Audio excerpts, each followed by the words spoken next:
Welcome to the Blonde Runner podcast with Coach Laura Erickson, where she shares her healthy living tips as a running and triathlon coach and mother of 4.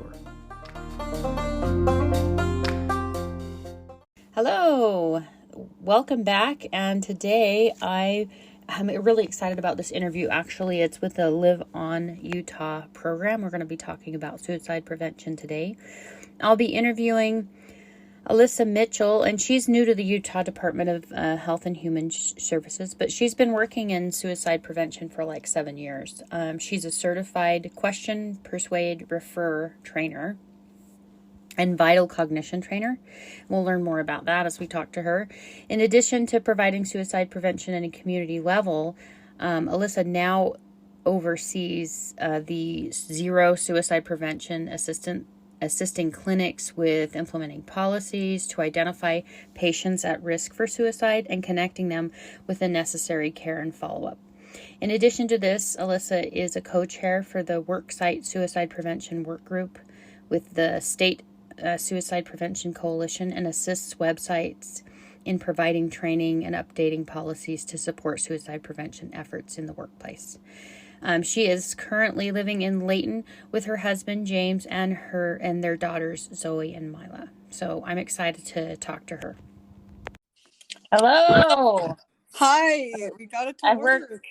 We got it to work. It was always this fun electronic stuff that we have to figure out. So, well, I'm glad you're here. We connected with you, and I did read your bio in advance here, so we could just get into the meat of it. And you've been in suicide prevention, I know, 7 years. I wanted to ask you, how did you get started? So it all began with really my first job. So I worked for Summit County at their health department, and they had gotten some grants to address suicide prevention. Mm-hmm. And so I was asked to be trained in the tool question, persuade, refer, to learn how to teach it to others in the community. And from my own personal experience growing up, having dealt with suicide and mental health issues within my family, I learned the information, I absorbed it, and really took off from there with doing the trainings, working with school districts and communities, trying to pass on this good information. And as the program grew, eventually this job came open for the suicide prevention program manager, and I was able to get the job. So I'm able to continue now to focus more closely on suicide prevention and keep spreading tools and resources and messaging on how to prevent tragedies like this from occurring. So it's just been a growing adventure for me, and I've enjoyed teaching it and being involved, and it's been a good experience. So originally how I came upon the Live On initiative was I heard a radio ad, and then they said that there was this program that they're offering for training through Live On Utah on Instagram. And so that's where I went, and I checked it out, and I love this idea. One of the reasons I even was interested in it is because I offer a Race for Grief event every year in West Bountiful in this area. And we've had people attend that have had loss from suicide. And so it's really, really heartbreaking. And so I thought there needs to be more awareness. There are people struggling. And even with COVID, you saw a lot of the mental issues people had. And I love the idea that they've created this training. So, because it really needs to be, wouldn't you agree, it needs to be something everybody is aware of and they can all take a role in helping, right? Oh, absolutely. And this podcast is a way for people to get trained no matter where they are, and no matter how much they know about it. By the time that they're done with this training, they'll be able to have the tools and resources to be able to help somebody in need, or if they're struggling themselves, they'll be able to go and find the resources that they need through this training as well. You had sent me some statistics, and I thought this was so interesting. 91% of Utahns have been impacted by suicide in some way. That's huge. That's big. This is definitely something that needs to be addressed. I love that they put together this program. That's big. It is. And whether that's someone themselves has struggled, or they've had family members or friends, whatever it might be, all of us have been touched by this. And it's just such a great tool to be able to break down step by step, recognizing someone's struggling. How can I talk to somebody who might be struggling? Where can I send them?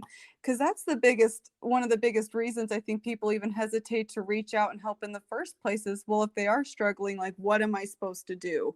And the Live On training that we have online gives you the step-by-step tools and resources to be able to say, okay, I know what I can do. I know how to ask the question. I know where I can help them find a resource. And I know how to follow up and make sure that they're being safe. When I went through the training, I think there's 10 lessons, right? Yes. One of the ahas for me was like, oh, if somebody's thinking about suicide, I want to bring it up. I don't want them to want to do it more. And it's actually quite the opposite. The more you talk about it, the more likely you are to prevent them doing it. And I thought that was really important aha for me. Absolutely. It's one of the biggest stigmas out there is by talking about it, by asking about it, I could be putting the thought in someone's head, and that's absolutely false. What research has shown is that people who are asked the question about suicide feel relief. They have been struggling for a while. They've given out probably subtle clues because they themselves are afraid of being judged if they talk about it. But when somebody asks, hey, this is what I'm noticing, are you having thoughts of suicide? It's that relief of, oh my gosh, someone's finally recognized this. And this is probably someone I can talk to. And then they're more likely to open up and and receive that support and help from somebody. I love that. I think too many times we're afraid to get involved. And what I love about this particular program and initiative is it is designed by mental health professionals. So it gives you the words to say and not say. And actually the lessons I went through all the lessons in one fell swoop. I did it all at once, which I love. But you can also break it into 10 minutes at a time because each lesson is like that. They have the whole program out now. And then you can be a Live On ambassador, which I love because we can all we all need to be aware of our friends. And I think we all go through hard times. And we don't know if someone is struggling with suicidal thoughts. We don't know that unless we get involved and we ask. And I think knowing the tools and having these things that we know the signs that we're looking for and this information makes it so much more easy to be involved. So that's what I loved about it. Yes, and it is a great program, and you're right. There's 10 lessons. Each lesson should take at most like 10 minutes. And you get to hear from content experts around the state providing resources. And then there's also things to read through. And one thing that I do also like is the online active Q&A and discussion points, because people have shared their stories or asked important questions, and we've been able to provide that clarification and keep the conversation going of, yes, this is okay to talk about. What questions do you have? What can we answer? But I love that the playbook goes into recognizing the warning signs, how to ask the questions, how to keep somebody safe. What is the best way to share your story? It also goes into the great new 988 number, which the 3-digit number was just launched in July. And so what happens if you call the 988 number? What does that look like? And then towards the end, you're given their certificate and saying, I am a suicide prevention ambassador. And we encourage people, when you complete that certificate, and get that certificate and complete the program, share it with your friends, share it with your coworkers, whoever it might be. Let them know that if they are struggling, you are a safe person to come talk to. It's really, the goal of this is to empower people to want to have a conversation and know how to keep people safe. And we do see that empowerment through the comments and the follow-up that we get from people wanting their certificates. It's been an amazing experience. I need to follow up on that. I love that the number, because I did not know that. I have always posted on my Race for Grief the suicide prevention 1-800 number, but I didn't know about this new number, so that was an aha for me too. And I love that, learning that it just launched, so we can kind of know what's going on there. And that's a Utah based, right? Well, so the 988 number is national, but here in Utah, as long as you have a Utah area code, which is the 801, the 385, the 435, it'll direct you to somebody here in the state who can provide resources. Now, as we know, people move. So if you do have an out of state area code, it may take you to where that area code is based out of. But they will reroute you as soon as they answer the phone and they're like, "Hi, we're with the 988 number. How can we help you?" If you tell them, "Hey, I'm actually a Utah resident," they'll send you right back to Utah. So they're working on trying to figure out how to best address that issue. But yeah, so if somebody with a Utah area code calls in or texts in and says, "I need help," you'll get resources here in the state of Utah fairly quick. Nice. I love that that it does that. Um, so good to know. That's easy to remember. 988. That's really easy to remember.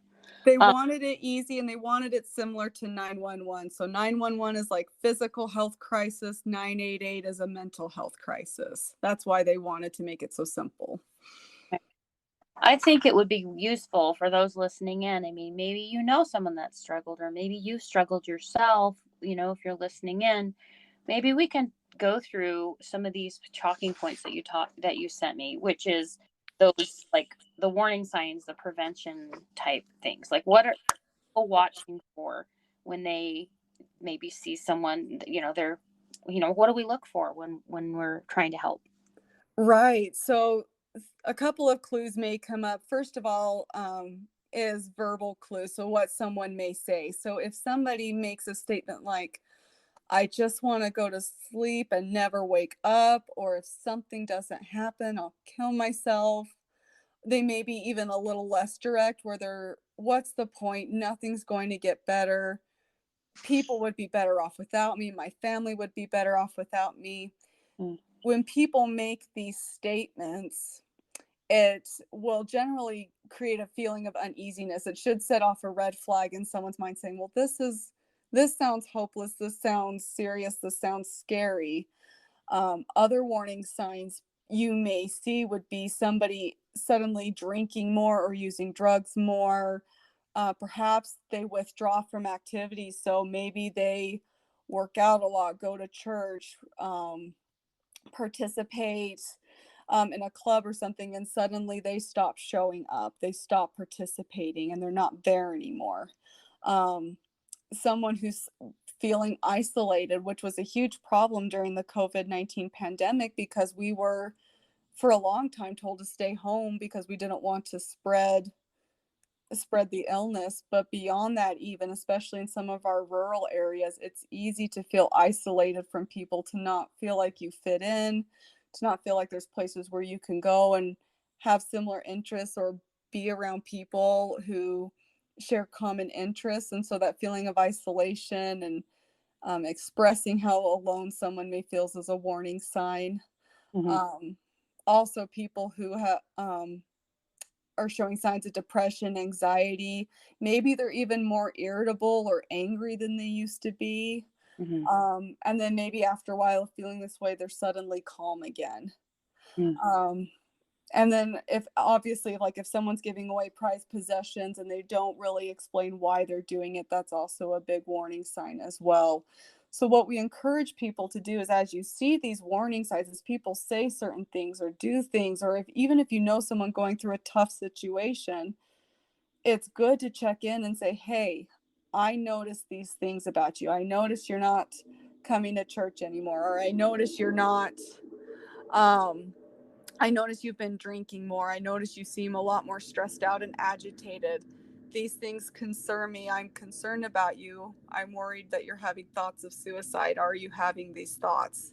So once you notice these signs, being able to ask the question and let them know that you care about them and you're concerned for them would typically be the next step in and that it's process. okay. I mean, it's okay to directly say, "Are you having thoughts of suicide?" Right?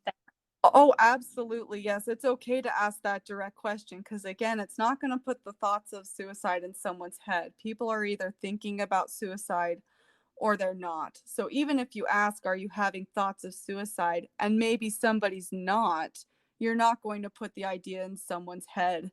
In my experience having asked this question, if someone's not having thoughts of suicide, they've never gotten angry. They've said, well, no, I'm not thinking that.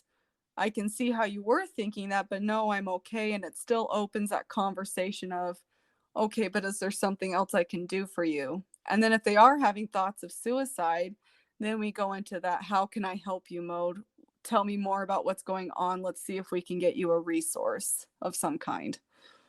I think one of the things that impressed me, I don't remember what lesson it was in, or at least this was my thought, but is that it's important to follow up too. Like you might ask them and they may not be willing to be upfront about their concerns, but sometimes it takes a little more work, a little more follow up, a little more, you ask them, maybe they're not willing to really talk to you as much, but as you keep following up and you keep checking in on them, uh, it seems sincere, like you care, and that's a lot of times what they need too.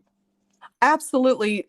Doing that follow up, because you're right, people may not be 100% comfortable in giving you the full story right away, or even answering that question truthfully of, are you having thoughts of suicide? But letting them know that, hey, I'm going to follow up with you. I'm going to check in on you to make sure you're okay. That is a wonderful thing to do, and it will still continue to build that relationship of trust. And the more you follow up with somebody in a respectful and encouraging way, the more likely they're going to open up to you and ask for that help, and you'll be able to help them even more. I think the thing that's really important, at least, I think is obviously if they do say, yeah, I'm thinking of suicide, how would you respond to that? What are How I've responded to that personally is I said, well, thank you for telling me. And then the absolute next thing I say is, I don't want you to die. I want you to be here, and let's figure out a way to do that. Like, I want you here. Tell me more about what's going on so I can help you. Mhm. And letting them know that I'm here and I want to listen to them, and that they let them know that they can tell me whatever they want to tell me, and that I'm going to try and find a way to help them. Oh, I love that. I think it's important to be like non-judgmental with it. Like, I think sometimes it can go the wrong way if it's like, hey, you're just trying to get attention. I mean, I think there are those concerns sometimes that people are just saying that and they're just trying to get attention. But I think it's something you have to take serious. When, okay? Oh, 100%. Anytime someone says I'm having thoughts of suicide, take it seriously.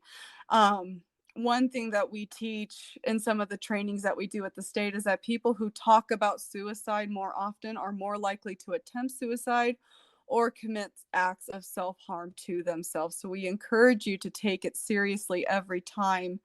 Um, and let them know, like, I'm taking this seriously. I want you to get help. Let's figure out what we can do together. Hmm. Like they're not alone. Because they Exactly. feel alone a lot when they're having those thoughts, probably. So, Right. And it's important during this time too, not to just dismiss somebody's feelings. It's easy to say, well, can't you just do this in this situation, and maybe slap a band-aid on the answer. um I myself have never attempted suicide or had a plan to attempt suicide, but I mean, I remember struggling with postpartum depression mm, after having both my kids, and things that were not helpful for me were, well, at least your baby's healthy, at least you were able to have kids. They essentially put a silver lining on my issues of things can get better. But people who said this were not really listening to what I was trying to say. They weren't listening to the fact that I felt like I was struggling and needing help. And so when people put that silver lining of, oh, you're okay, oh, just do this and you'll be okay, it tends to push people off, like, okay, maybe this is not somebody I can approach to have help me. They're just dismissing me. So instead, when we're trying to help somebody who's having thoughts of suicide, it's better to say, like someone in my case, what people that were helpful said, I'm so sorry you're feeling that way. I know it can be overwhelming as a new parent, and with hormones and hormone imbalances and everything. I know it can be a struggle right now. Tell me how I can help you. So they validated what I'm feeling as being true and difficult. And then they offered to provide me that help. And that's what we're looking for with things like the Live On campaign, validating people's feelings, recognizing and taking seriously like the struggle they're having, and then finding them that resource. I like that we're talking about this. It reminds me of, like, I lost a daughter, and that is a grief that you go through. And I heard some of the same things where, people weren't validating how I was feeling. They were just like, well, you're young, you can have more kids. And those things are actually really painful, and they don't recognize your pain. They are, they're, I think validating is so important to, know that, let them know you're taking it serious, and letting them know you're going to be there. You're not trying to fix their problem. You're just recognizing their struggle. And a lot of things like what you're saying, like postpartum depression, can kind of spiral into a suicidal type thing. So even recognizing those early things, I would think could, we can divert that path, I guess, that spiral down into a worse situation. Absolutely, yes. 100%. That validation is what people are looking for. So, one thing that I love about this playbook is that it looks for ways to find that validation, gives people conversation tools on how to validate what people are feeling so that they feel heard. Yeah. And I see anxiety is on there. That's something that I've dealt with. And sometimes that's hard to understand that someone can get rid of it, but I feel like it's a little bit like diabetes or something. It's not something you can control always, or depression is not always something you can control. It's something that you have and you have to mitigate and manage. And so, making sure we're not blaming the person for the situation they're in, I think that can be very dangerous. Oh, it is a dangerous game, and something that I feel that the playbook does, and I can't remember exactly off the top of my head right now which lesson it is, but there's a lesson that talks about the language we use when talking about suicide and how important it is not to assign blame to somebody. Mm-hmm. How important it is just to have use neutral language, to have an open conversation about what the issue is at hand. So you're right. It's like I don't want to be identified as, oh, is someone who has postpartum depression. It's, well, I'm going through it right now, but let's talk about ways of how to address that in a safe manner and promote ways of finding healing. So yeah, we're not labeling, or we're not trying to put someone in a box, but we're obviously they're struggling with these thoughts or whatever. But no, Right. So just avoiding the box and talking about ways to find hope and ways to find healing. being it positive in that way, which is so good. And the thing, if you're a Live On ambassador, you're not necessarily an expert, but you can steer them in the right direction to get that expert help. I think that needs to be distinguished. I know, like, I went through the training, but I do not consider myself like an expert. And I don't need to be. I just need to be someone that's going to intervene and say, I do care, and let me help you, and let me find you a resource, and let me follow up. I think that's really valuable. Oh, it is valuable, and that is our goal, not to make necessarily people therapists or experts, but to at least be a person of trust. Hmm. So take me through. I know there's 10 lessons. I don't have them in front of me, names and that, but kind of take someone that's listening and maybe interested. And I'll put down in the description of where you want to Live On Utah to do their 10 lessons. You kind of give kind of a brief overview of how that works for them. Oh, absolutely. So there's 10 lessons. The first one starts with just an introduction um to why someone might be having thoughts of suicide. So give people just some basic knowledge of this is an issue. This is what people have seen. After that, we move into the warning signs, things to watch for in people. So kind of what we talked about earlier, the change in behavior, something someone may say.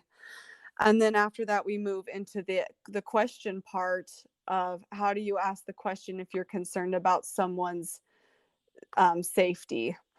And then from there, um, what kind of, and all through this time, finding what your role is in the suicide prevention. So being someone who can recognize the warning signs and being that referral piece as well, and helping somebody at this point create a safety plan.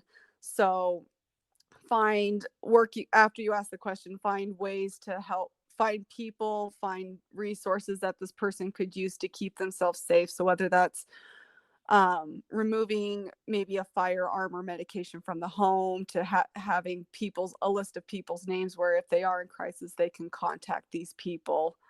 And then other ways to find help as well, whether that's the 988 number or another local resource in the community. Um, and just moving on from there, how can we help people heal? How can we promote the suicide prevention messages in a safe way? And then basically the last couple of lessons are finding ways to change the culture surrounding suicide, letting people know that it's okay to talk about suicide and mental health issues, and continuing to destigmatize mental health and suicide conversations in general, so that people can feel safe talking about it in a public way.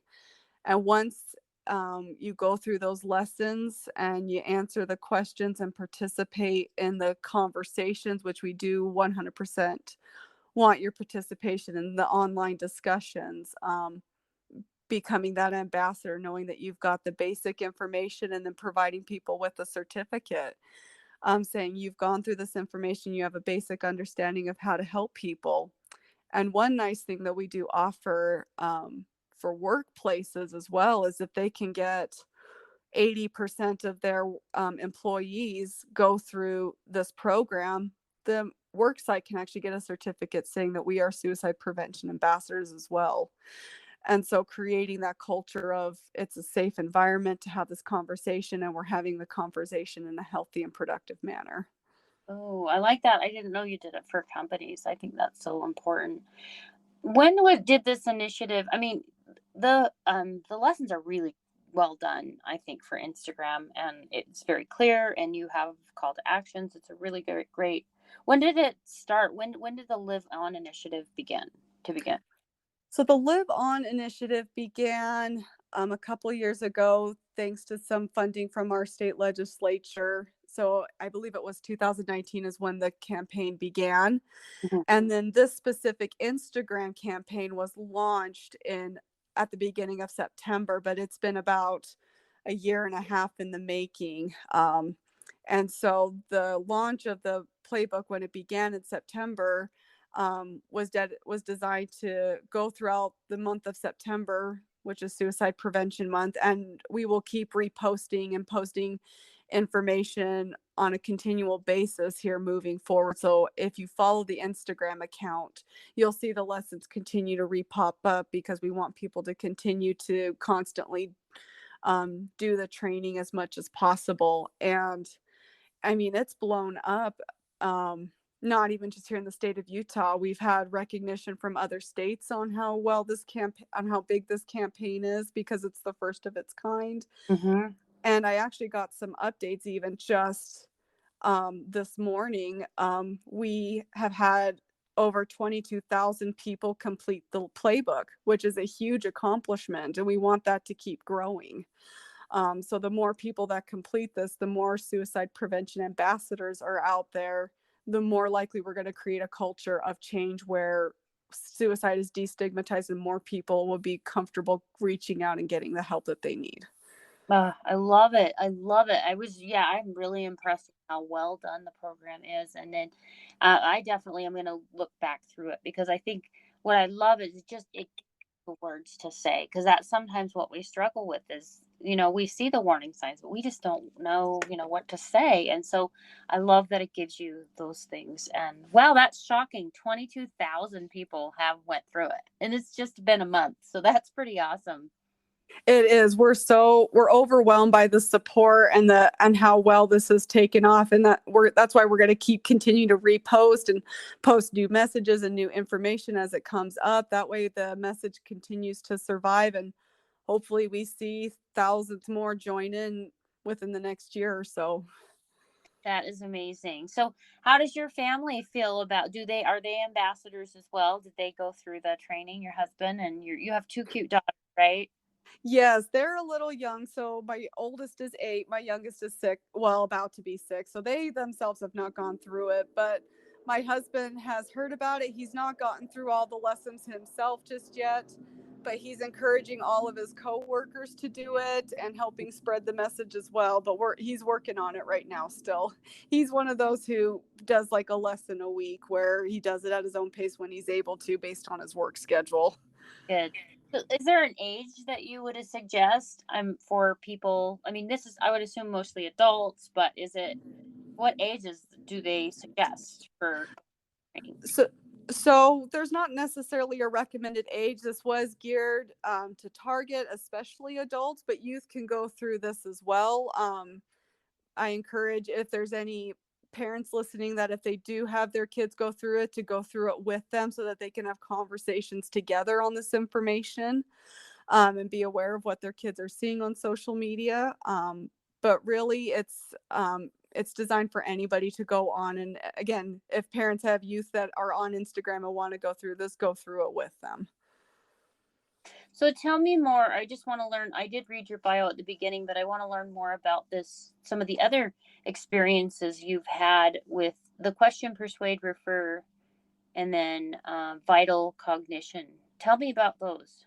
Sure. So QPR stands for Question, Persuade, Refer, and it's a training provided by the QPR Institute as a tool to help people recognize the warning signs of suicide and be able to have conversations about it. So it's a lot more in depth than the Live On campaign is in comparison. We go into a lot of detail about statistics of how prevalent suicide prevention is and really get into how to ask the question, provide an opportunity for people to practice asking the question, and learn more in depth about the resources that are available. People who go through the QPR training can get a certificate at the end saying they're a QPR gatekeeper, which is like being a suicide prevention ambassador. They've just gotten more in-depth information about how to ask that question, and the resources that are available to them.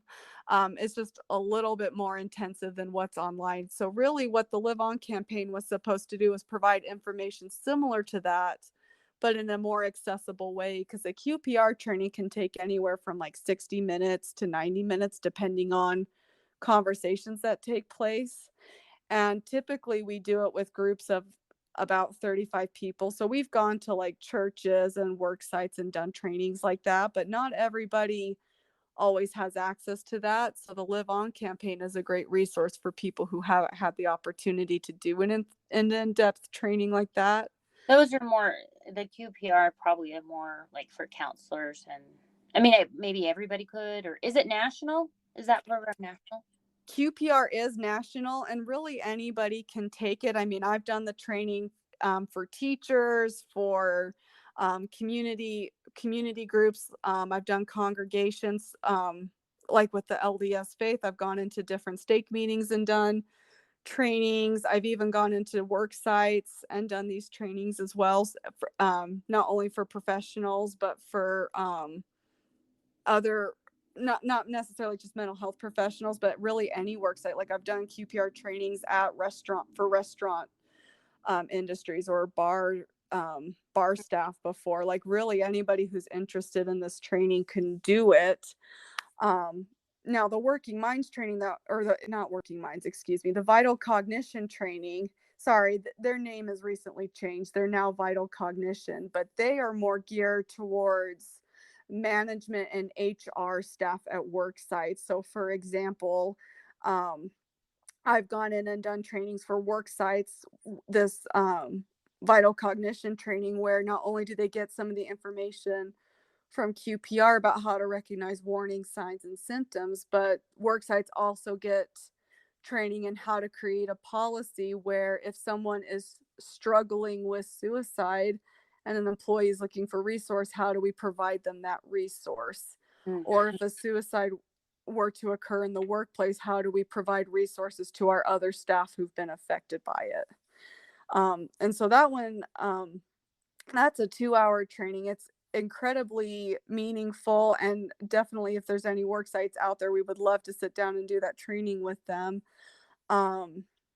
how does that relate to, I mean, I know you do the zero suicide program. Was like Right. or things like that, or So the zero suicide framework does incorporate things that the Working Minds training provides. Zero suicide is more of a clinical setting. So I will actually work with clinics and clinical groups in the state of Utah and help them address their policy. So if a patient comes in having thoughts of suicide, that they have a system set up in place to provide that help to that patient, to make sure that not only do they see the right doctor, but that clinicians moving forward, if they see that this person has had or is currently going to therapy, that they have all the tools and resources that they need. So they all kind of interconnect with each other, where they talk, where they're honestly, I do both the QPR and the Working Minds training with these groups as part of a prevention piece, but the zero suicide also focus on more of the clinical, like, are they getting the right treatment that they need when they do leave the treatment facility? What's our follow-up protocol? So a lot of my suicide prevention training from my get-go to now is really focusing on taking care of an individual the whole way through their treatment process, to make sure that they get all of the resources that they need, and we're able to follow up with them to ensure that they're continuing to live a safe and healthy life. they're living on, right? The whole Correct. I They're like living that. on. Super helpful, because I think that this definitely helps people understand there are resources and there are ways that we can all get involved and we can all help, because we need that. We are probably going to be the intervention that some people, that maybe didn't have that intervention, that aren't here anymore, right? We can be that. We can prevent it. It is 100% preventable. Which, Absolutely, yes. yeah, And a lot of my job has been identifying different people at different areas in life, whether that's in the work site, in the clinic, or in the community, being able to help everybody, no matter what sphere you're in, be prepared that should somebody you work with or come across have these issues, that you know exactly what to do, so that they live on, so that they can get the resources they need and keep going on with their life. So it's nice to be able to target suicide from so many different angles, so that we can see more change sustainably as a society keep moving forward. good.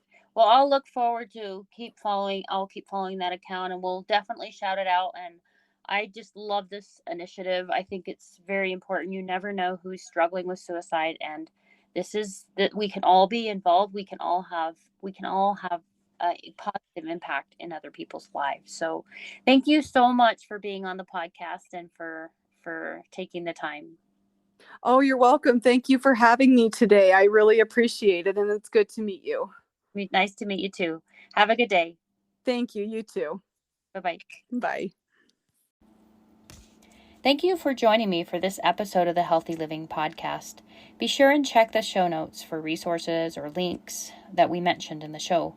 You can also find them on my website at blonderunner.com. BLONDERUNNER.com.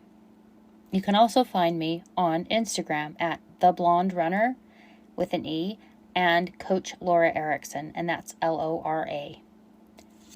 Before you forget, I hope that you will follow this podcast and like it so you don't miss an episode.